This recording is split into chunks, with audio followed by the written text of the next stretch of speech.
Assalamualaikum warahmatullahi wabarakatuh.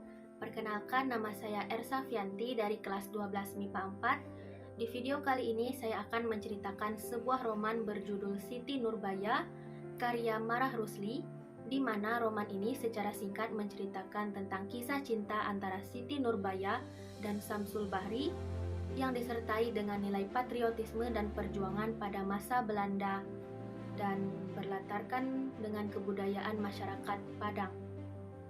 Alkisah, Siti Nurbaya dan Samsul Bahri merupakan teman sejak mereka masih kecil. Siti Nurbaya merupakan anak dari seorang kaya raya bernama Baginda Sulaiman, sedangkan Samsul Bahri merupakan anak dari seorang penghulu di Padang bernama Sultan Mahmud Syah. Mereka berdua terjerat rasa cinta sejak usia dewasa, namun sayangnya Samsul hendak pergi ke Batavia demi melanjutkan cita-citanya menjadi seorang opsir Belanda. Namun sebelum Samsul pergi, ia mengatakan kepada Nurbaya bahwa ia akan melamarnya setelah menyelesaikan studinya di tanah Jawa. Tak lama kemudian, usaha yang dijalankan oleh Baginda Sulaiman mengalami masalah. Kemudian datanglah seorang tokoh yang terpandang di desa tersebut bernama Datuk Maringgi. Ia memiliki rasa iri hati kepada Baginda Sulaiman. Ia pun merasa inilah saatnya untuk menghancurkan usaha Baginda Sulaiman tersebut. Dengan maksud licik, Datuk pergi menemui Baginda Sulaiman dan meminjamkan uang kepadanya.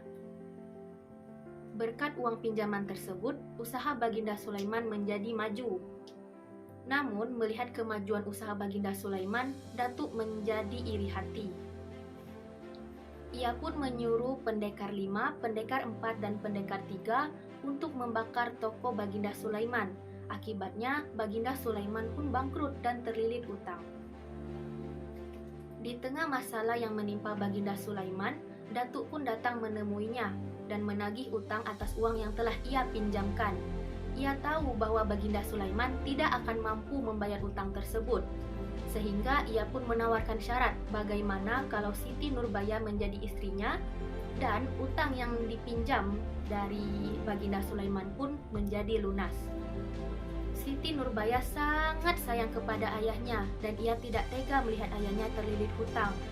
Akibatnya, ia pun menyetujui syarat dari Datuk dan menikah dengan Datuk Maringgi. Siti Nurbaya terus berpikir tentang kekasihnya yang ada di Batavia. Lalu Nurbaya pun mengirimkan surat kepada Samsul dan menceritakan tentang kejadian yang menimpa keluarganya.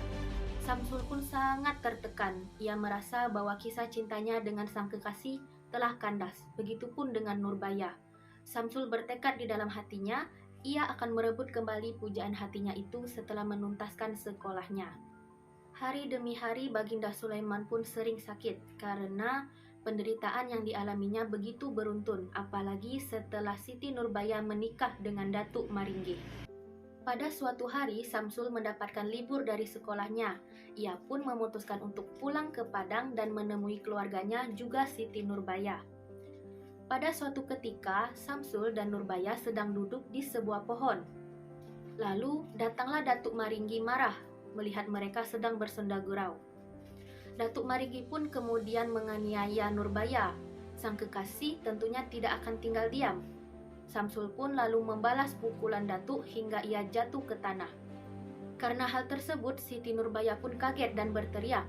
Mendengar teriakan putrinya, Baginda Sulaiman pun bangkit, namun ia terjatuh dan meninggal dunia hari itu juga. Karena kejadian tersebut, Siti Nurbaya pun tinggal bersama bibinya dan meninggalkan Datuk Maringgi. Sedangkan Samsul diusir oleh ayahnya karena dianggap melanggar adat akibat mengacau rumah tangga orang lain. Kemudian Samsul kembali ke Batavia dan melanjutkan pendidikan di sana dengan dendam yang menggebu-gebu di dalam hatinya. Setelah itu, Siti Nurbaya pun pergi ke Batavia menyusul sang kekasih. Namun, ketika hendak di perjalanan, nyawanya hampir saja melayang akibat seseorang hendak mendorongnya ke laut. Untung saja ada seseorang yang memegang bajunya hingga ia tidak jadi jatuh. Namun begitu sampai di Batavia, ia malah ditangkap oleh polisi lantaran Datuk Maringgi memfitnahnya bahwa ia telah mencuri hartanya dan membawa kaburnya ke Jakarta. Akan tetapi, pada akhirnya Nurbaya dinyatakan tidak bersalah.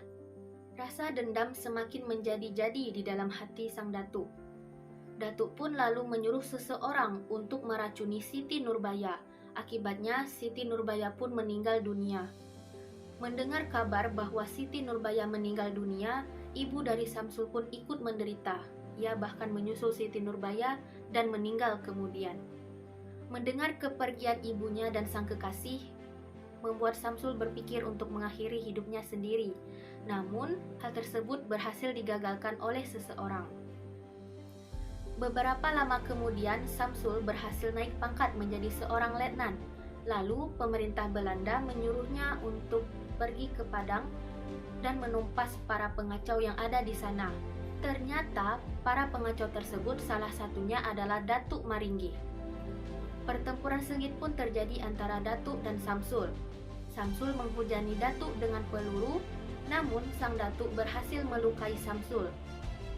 Tapi akhir dari pertempuran tersebut, sang Datuk Maringgi meninggal dunia, sementara Samsul harus dibawa ke rumah sakit. Setibanya di rumah sakit dan bertemu ayahnya, Samsul pun meminta maaf atas kesalahannya di masa lalu. Kemudian Samsul pun meninggal dunia. Namun sebelum meninggal, ia berpesan kepada sang ayah agar dikuburkan di Gunung Padang, di mana Siti Nurbaya juga dikuburkan di sana. Keesokan harinya, Sultan Mahmud Syah pun ikut meninggal dunia, lantaran ia sangat berduka kehilangan sang anak. Itulah cerita dari Siti Nurbaya yang dapat saya sampaikan. Apabila ada kesalahan, saya mohon maaf. Saya akhiri. Wassalamualaikum warahmatullahi wabarakatuh.